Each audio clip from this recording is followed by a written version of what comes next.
AI can't take over my job because it took me years to get here. I had to go through rigorous exams, rigorous interview processes, so no way can technology take over my role. It's direction of travel where all modern law firms should be going. I actually disagree with you. Oh God, that Goldberg, he didn't know what he was talking about. How is it that with a straight face, law firms can be charging clients anymore when we have tech like this? If I were a client, I wouldn't be paying for it. Can I just challenge that? That's an incredible forward-thinking answer. Having gone through the dredge and the gruel of law school and training and all of that, the idea that somehow it can be done automatically, there may well be a large element of denial. We're probably all sitting in ignorance to different extents. I actually think this is hugely problematic from an integrity perspective. With anything, your input dictates the output.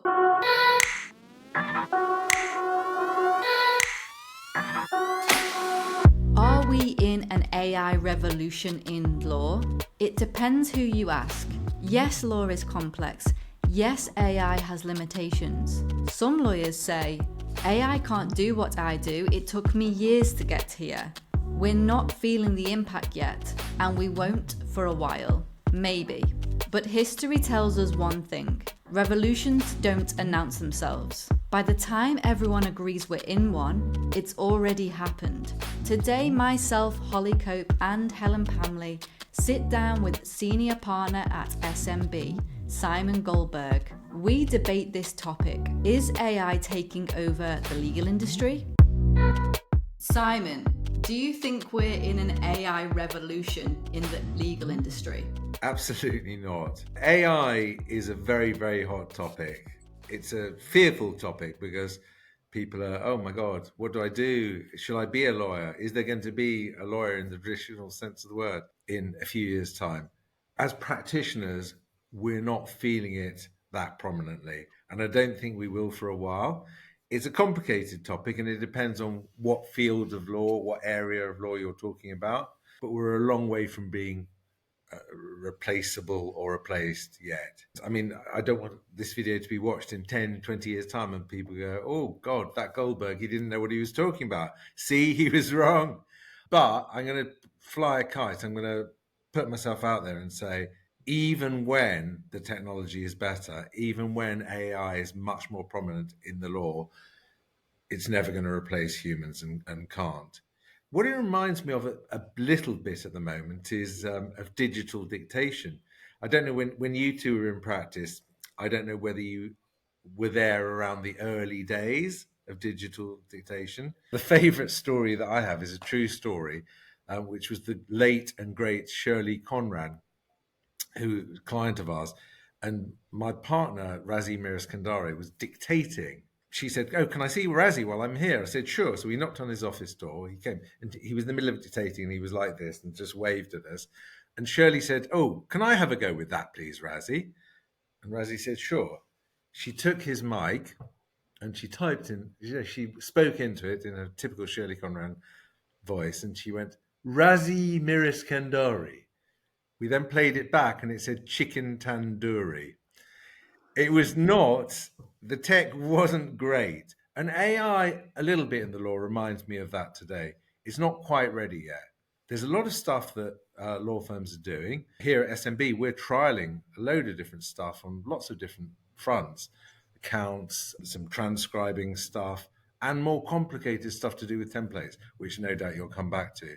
But none of it is taking over from humans yet. I think that's a long way off. And then, as I say, if we start to talk about the different areas of law, I can explain, why I say that. I actually disagree with you. Good. I think we are approaching an AI revolution. We're potentially not in it, but we're on the cusp of it. I would say that AI is not going to take over people at this point, but I think we're approaching a revolution in that if companies, law firms don't keep up with the latest tech and AI, then the companies that are adopting AI in their practice are going to completely take over and dominate the market. I think the billable hour is a little bit backdated, and companies that use AI to become more efficient are going to perhaps, as I say, take over and dominate the industry and get the clients. But then this is a whole, I guess, debate in itself. I think that lawyers need to really think about the skills that they have now, and the skills that they have are potentially not going to be redundant because they're always going to be important. But I think skills are standard now. It's about being personable, it's about attracting clients. And I think AI is potentially going to be taking over little tasks like admin, doc review, things like this, the skills that lawyers pride themselves on now. And they're going to have to become more personable in order to become relevant. That's In- what I think. Interesting. You're not completely disagreeing, but I think you're disagreeing definitely with the speed. You think it's going to happen more quickly, and you think it's already maybe at the lower end of things, already having more of an impact. So can I just challenge that, and can we debate that a little bit around certain of the specific areas? So I did an artist contract on a film recently, and before we got to a final version, we were on draft number 35, which may sound excessive and ridiculous, but AI could have produced the template. It could have helped us with a few bits of that, but it couldn't have replaced the negotiation. So that's an example. I mean, it doesn't need to be in the film world. It can be in any commercial contract. You can get the template, and AI can produce the template and improve the template, but it can't negotiate it. For example, I had the other day a meeting with a client, an hour and a half Zoom, and it wasn't recorded actually. Someone was taking notes. That could have definitely been done by AI. You could have used transcribe, you could have used something like that. When you're researching case law on a specific topic, again, AI all day long. So much in every field that I can think of is so human and so personal. I'll give you a couple of very specific examples. People are worried, Property Lawyers Association, for example, they're worried to death about bulk conveyancing and standard answers to replies and things like that. At the moment, in mainstream commercial conveyancing, unless and until insurance companies are prepared to accept a sign off from a machine or from an AI generated report, which they're not. Not one of the major insurers is. So, as at today, you can't do commercial conveyancing without human assistance because the humans have to check the reports. So, unless and until that changes, which I understand from the head of property here is some years off, some stuff can be automated. And, these Australian giants are coming in here to the UK and trying to sell their wares. A lot of people are trying to sell a lot of stuff, but it's not ready yet. And I don't see how that ever will be.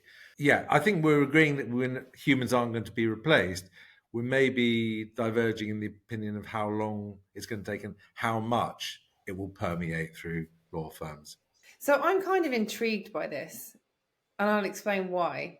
I have a business, and in my business, AI means that I would say I'm at least 10, if not 20 times more productive because of it. It helps me write my emails. It will help me come up with ideas for my LinkedIn post. It even drafts contracts for me. I appreciate those contracts won't be on the same level we're talking about with your artist film contract negotiation. But there is just so much legwork that AI can do now. And so I'm wondering if it is the case that law firms are not finding AI of that much benefit right now. Is it because they're missing a trick? Is it because they're missing what AI is truly capable of? Or is it that they're just not utilizing it enough? Don't attach too much importance to what we are doing here. We're just one firm. So I say that because in the city, the Magic Circle firms are spending millions and millions of pounds on AI. So as per Holly's point about being ahead of the game, that's what they want to do. And I also agree that a ton of low end stuff can, even now, and will be done by AI. I'm resolute in thinking, though, that a lot of people are trying to sell a lot of stuff. And of everything that we have trialed here at SMB, there's nothing that's made us go, wow. I mean, there's stuff on my phone, Transcribe, as I've referred to already, where I can use stuff like that. But the products that the people who are selling AI haven't actually, there's been nothing compelling or nothing that is game changing for us. So I think low end, yes. Across the board, no. But we all need to be ready. But I don't think it's quite ripe yet. That remains my assessment. I find that so interesting to hear because it's been a couple of years since I've been properly on the ground in law, like running big litigation and using the tech which is available, which was completely different back then. But we see so much from different firms about how we're integrating ChatGPT, or we're doing this, or we're doing that, or now you can redraft your contracts with this. It was kind of my impression that actually we're going to end up with perhaps two different sets of people who do well out of this AI revolution potentially. The small firms, or even the kind of one man or one woman band people who are able to utilize the resources available, although question mark how great they are. And then there's going to be the big firms who have huge amounts of money to invest, and they're going to create their own versions of ChatGPT. I think that might be what Linklater is doing at the moment. And then, you've got everybody else in between who perhaps is doing either or both to different extents.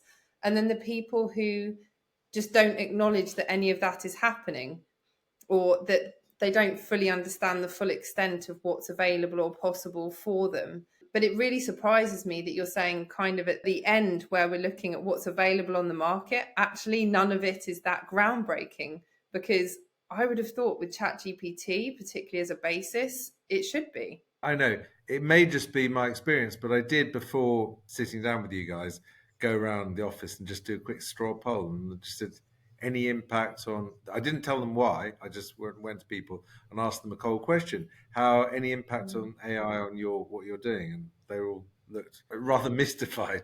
A couple of things. I know you are both prolific LinkedIn posters. I did a scientific experiment about 3 months ago. You've got this function on LinkedIn where when you're writing a note, it gives you the option to do it with AI. So I thought, oh, well, scientific experiment, let's try this. And I did a post that was not written by Simon Goldberg, it was written by AI. I got about 18 views. Now, I might not have the biggest following in the world, but my posts, my good posts, can get several tens of thousands of my more popular ones. And that taught me something. And Helen, going to exactly what you're saying, doesn't that give a message about AI not being quite ready yet? It certainly hasn't got humor, and it's certainly not doing it as well or in such a popular or populist, some would say, manner as when I'm creating it myself. I've got a response to that. With anything, your input dictates the output. So if you ask ChatGPT, for example, to be funny and entertaining, it'll give you a funny and entertaining answer. I think it's about utilizing it in the right way. Just touching on the point that you've just mentioned about, you go to a few people in the firm and you ask them, is it AI affecting your role, etc.? We're talking about a notoriously prestigious industry where the barrier to entry is pretty high. And also, a recent article came about, I know, Helen, you mentioned this to me about going to a Russell Group uni to get into the legal industry and getting a training contract. You have to have gone to a specific uni. It's a prestigious industry. So the reason why I mention that is because I wanted to ask you, do you think that lawyers are ignorant to AI and they think, well, AI can't take over my job because it took me years to get here. I had to go through rigorous exams, rigorous interview processes. So no way can technology take over my role. Do you think they are ignorant to this? I think, yeah, ignorant. The adjective that springs to mind is resistant more than ignorant. They would definitely rail against the idea of something automatic being able to take over what they are doing. And yeah, having gone through the dredge and the gruel of law school and training and all of that, the idea that somehow it can be done automatically, there may well be a large element of denial. Yeah, that's such an interesting question. You said it at the top of this talk. The answer is not to be complacent about it. If you ignore it or you just think it's nothing, I think you're really going to have a very nasty wake up call. But I think that lawyers, just slightly shifting topic, are regarded in some ways as business shrinks. And the things that my clients speak to me about go so far and away from traditional law or legal concepts or even drafting or how to do this best. People want to talk to you or their lawyer much as they want to talk to their doctor, not with a medical condition, but with a business issue. That is a million miles away from AI and what AI can possibly bring. Interesting.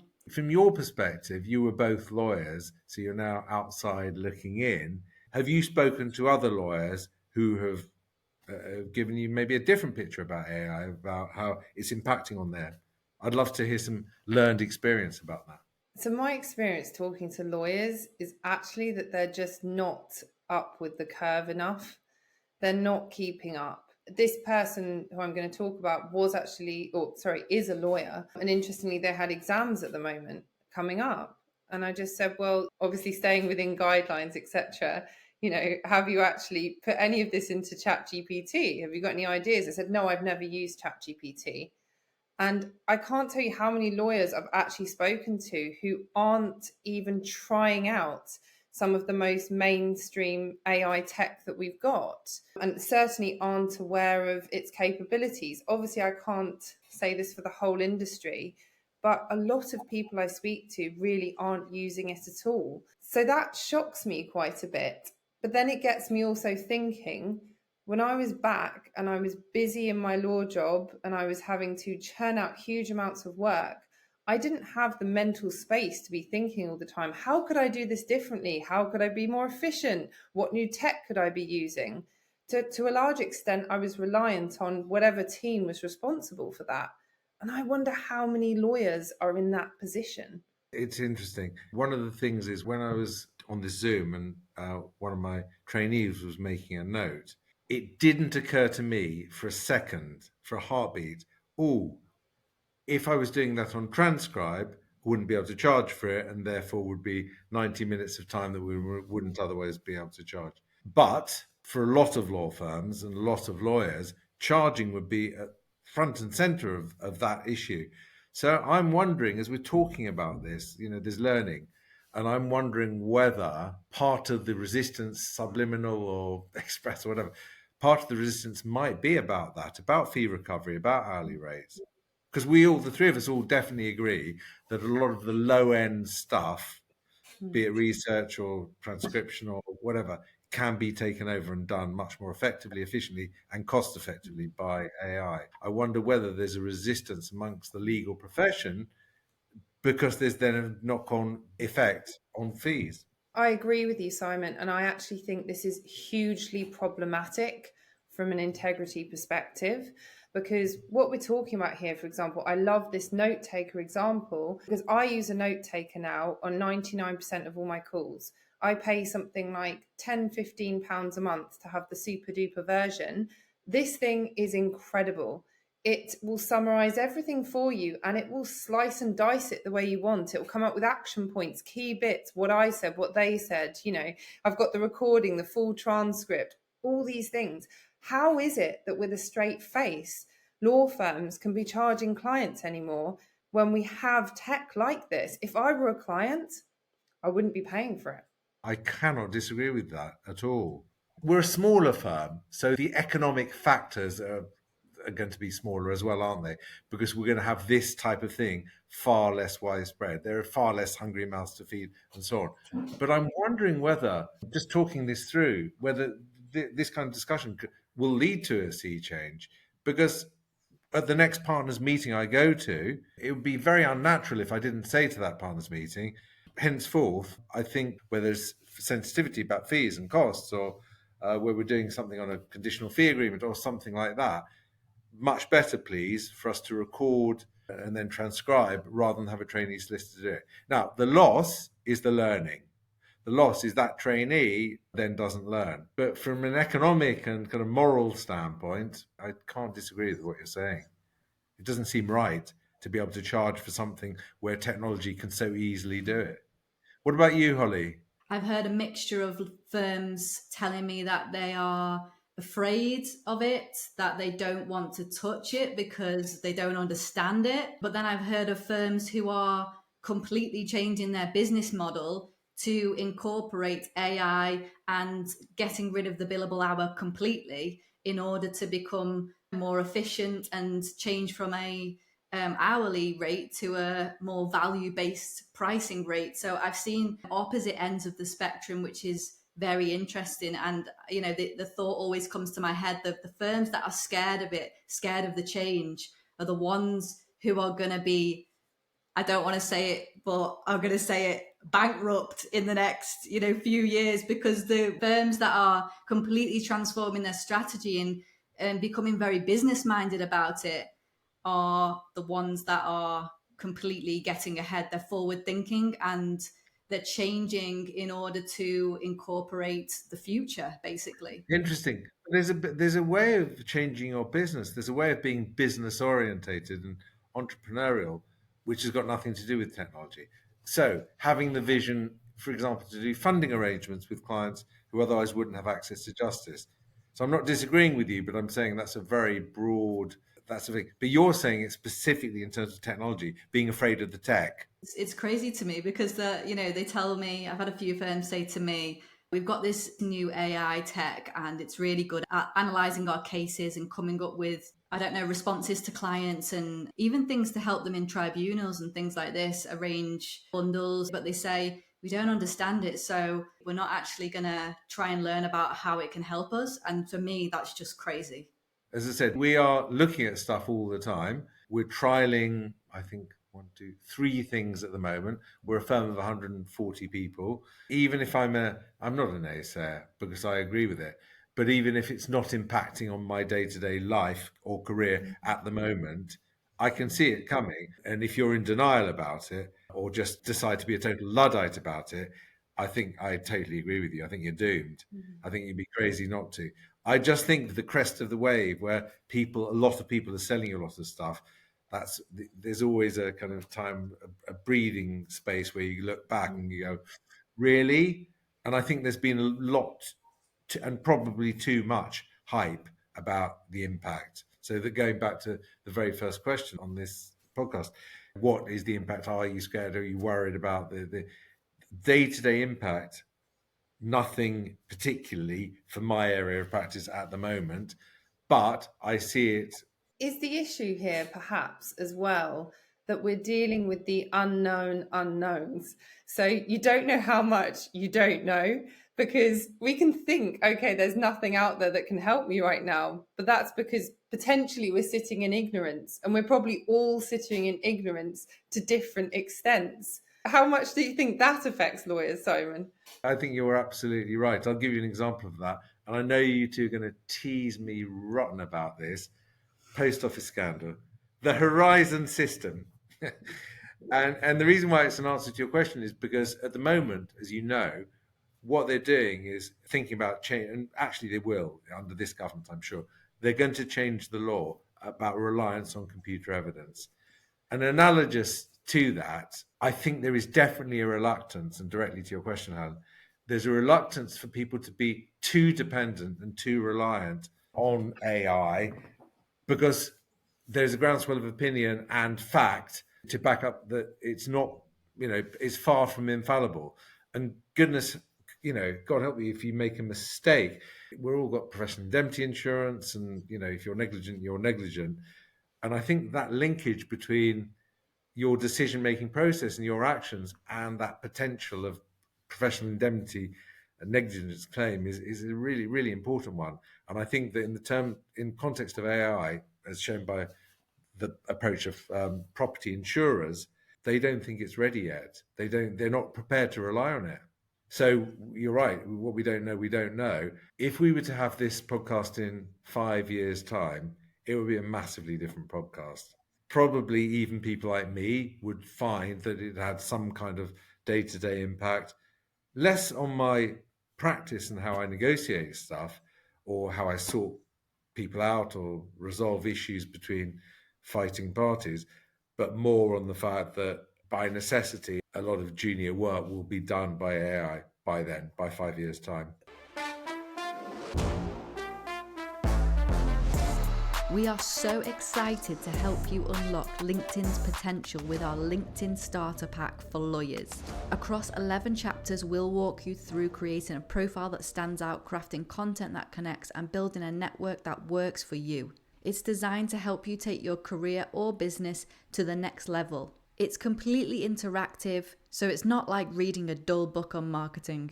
Go to the link in the description of this episode for more information.